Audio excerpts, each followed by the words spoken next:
অনুশীলনী 1.2 1 নম্বৰ প্ৰশ্নত কৈছে দুটা পৰিমেয় সংখ্যালৈ দেখুওৱা যে ইহত যোগ প্ৰক্ৰিয়া সাপেক্ষে আবদ্ধ। তো আমি যোগ প্ৰক্ৰিয়া সাপেক্ষে আবদ্ধ ধৰ্মটো কি আছিলে সেই ধৰ্মটো বিষয়ে জানিব লাগিব যে আমাৰ যদি দুটা কি হয় অখণ্ড সংখ্যা হয় তেতিয়াহ'লে অখণ্ড সংখ্যা যদি আমি যোগ কৰোঁ দুটা আৰু এটা যোগ কৰাৰ ফলত যিটো সংখ্যা পাম সেইটো এটা অখণ্ড সংখ্যা হ'ব লাগিব। সেইটো কোৱা হয় যোগৰ আবদ্ধ ধৰ্ম বা আবদ্ধ বিধি। তেতিয়াহ'লে আমি সাপোজ দুটা অখণ্ড সংখ্যা ধৰিলো সাপোজ যে অখণ্ড সংখ্যা ধৰা হলে অখণ্ড সংখ্যা দুটা হল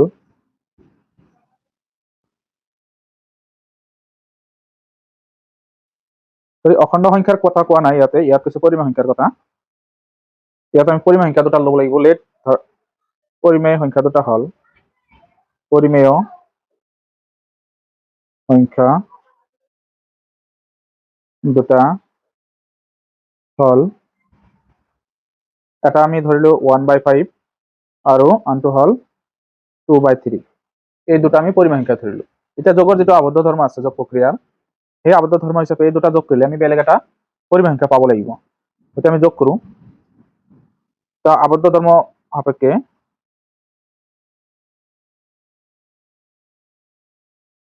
আবদ্ধ ধর্ম সাপেক্ষে 1/5 প্লাস 2/3। এটা যদি আমি এই দুটা যোগ কৰো সাপোজ 5 আৰু 3 লসাগু ল'ব লাগিব।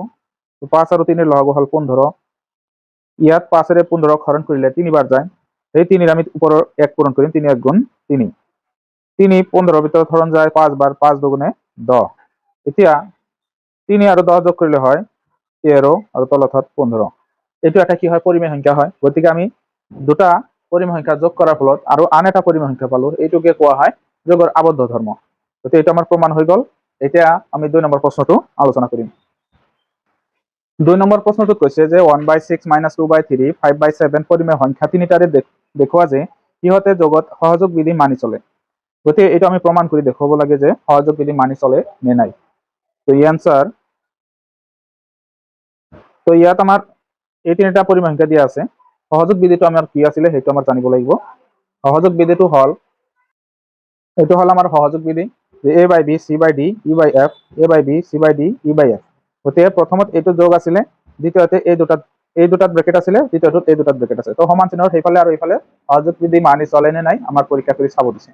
তেতিয়াহ'লে যদি আমি কি কৰো ইয়াতে লেফট হ্যান্ড সাইডটো আমি লওঁ LHS লেফট হ্যান্ড সাইড তেতিয়াহ'লে ইয়াতে আমাৰ a/b plus c/d plus e/f। গতিকে এইটো ললো। এতিয়া মান কেইটা যদি বহাই দিওঁ ইয়াতে আমি মান বুলি ধৰিলে a/b যেটো আমি কলো যে a/b ৰ মান হ'ব আমাৰ ইয়াতে 1/6 তাৰপিছত c/d ৰ মান হ'ব আমাৰ ইয়াতে -2/3 তাৰপিছত e/f ৰ মান হ'ব 5/7 এইটো হ'ব।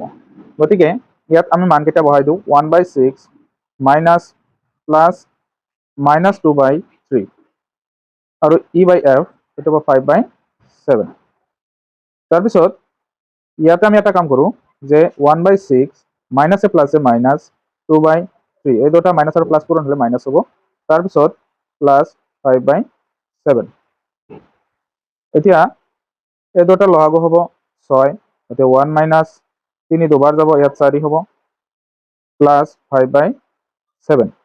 গতিকে ইয়াত আমি পাম -3/6 কাৰণ -4 ৰ পৰা +1 বাদ দিলে -3 থাকিব প্লাস 5/7।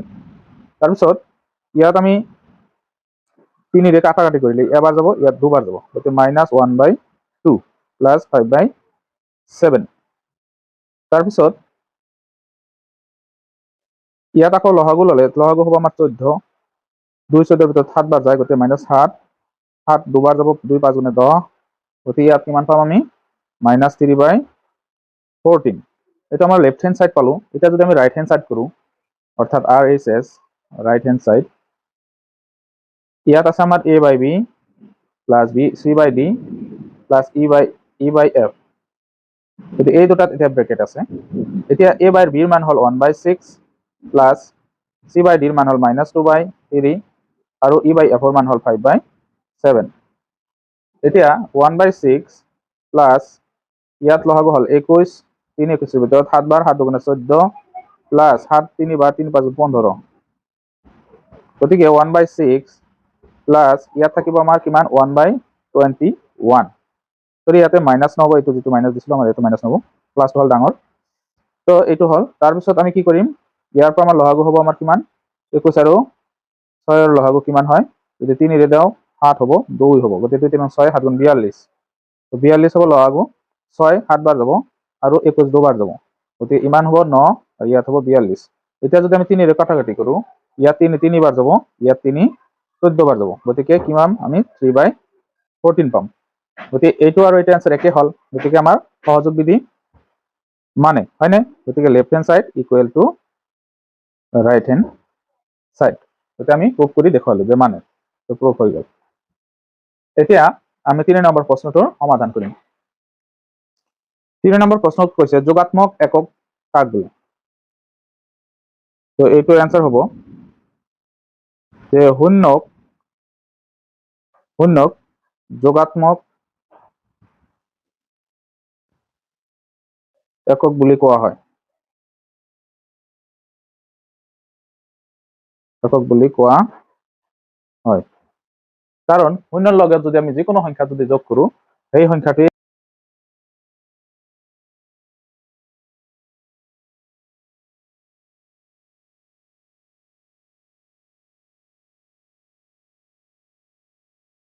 4 নম্বৰ প্ৰশ্নটোত কোৱা হৈছে তলত দিয়াবোৰত কি ধৰ্ম প্ৰয়োগ কৰা হৈছে উল্লেখ কৰা তো এইটো যেটো আছে এক নম্বৰত -9/7 6/5 6/5 প্লাস -9/7 গতিকে এইটো প্ৰথমত আছিল এটা আকৌ ইফালে সমান চিহ্ন ইফালে লাষ্টত গৈছে গতিকে এইটো এটা কি হ'ব ক্ৰম বিনিময় ধৰ্ম ক্ৰম বিনিময়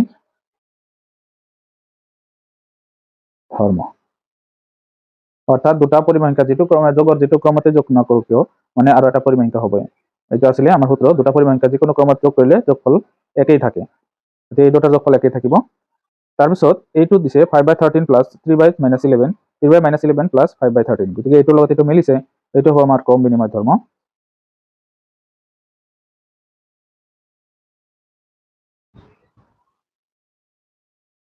তাৰপিছত এইটো আহিল -4/9 প্লাস 2/5 প্লাস -3/8 আকৌ প্ৰথমত এই দুটা ব্ৰেকেট দিছে এইফালে আকৌ এই দুটা ব্ৰেকেট দিছে গতিকে এইটো হ'ব আমাৰ সহযোগ বিধি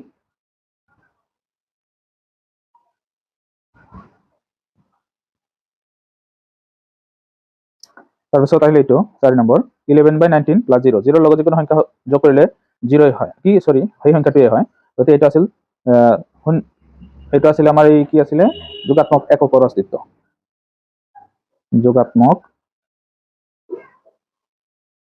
এককৰ অস্তিত্ব এইটো ধৰ্ম আছিল তাৰপিছত 5 নম্বৰটো 7/11 প্লাস -7/11 ইকুৱেল টু 0 তো -7/11 প্লাস 7/11 সমান সংখ্যাৰ পৰা সমান সংখ্যা যদি আমি মাইনাস কৰো তেতিয়াহ'লে আমি শূন্য পাওঁ গতিকে এটা সংখ্যা তাৰ বিপৰীত সংখ্যাৰ লগত যদি আমি যোগ কৰো তেতিয়াহ'লে সেইটো মাইনাস পাওঁ গতিকে এইটো এটা কি হ'ব যোগাত্মক বিপৰীত যেটো আছিল ধৰ্ম এই ধৰ্মটো হ'ব যোগাত্মক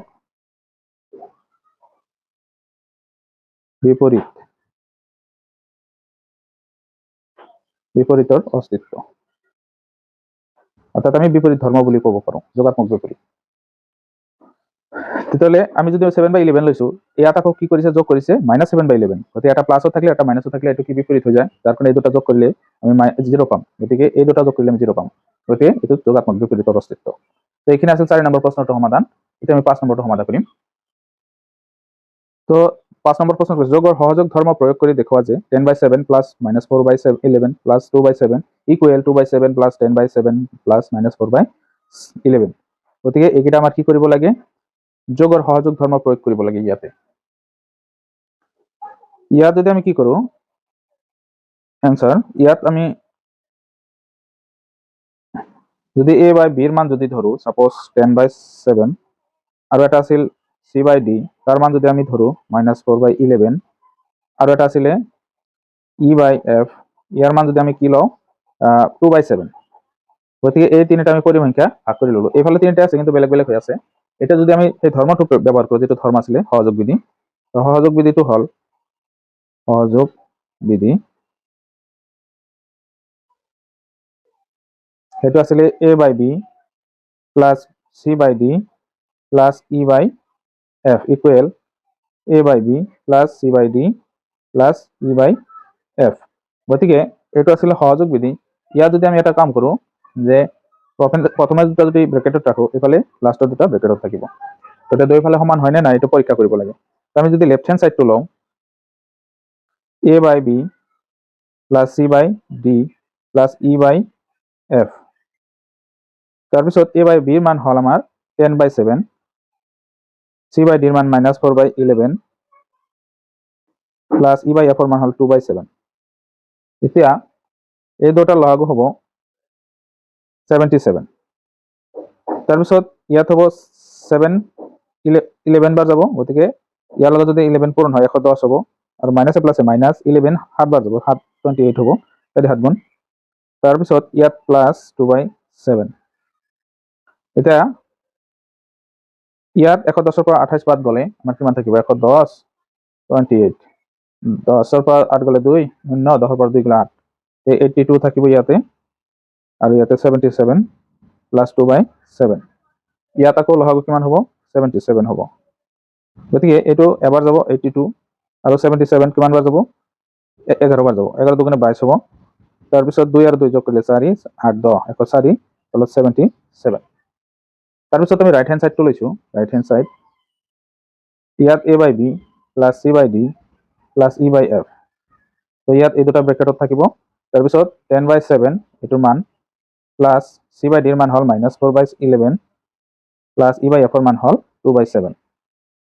এতিয়া 10 7 প্লাছ এই দুটা ভিতৰত কাম কৰি লওঁ আমি, ইয়াত 77 হ'ব লসাগু, গতিকে 11 7 বাৰ যাব, -28 হ'ব, আৰু 7 11 বাৰ যাব, ইয়াত হ'ব 22।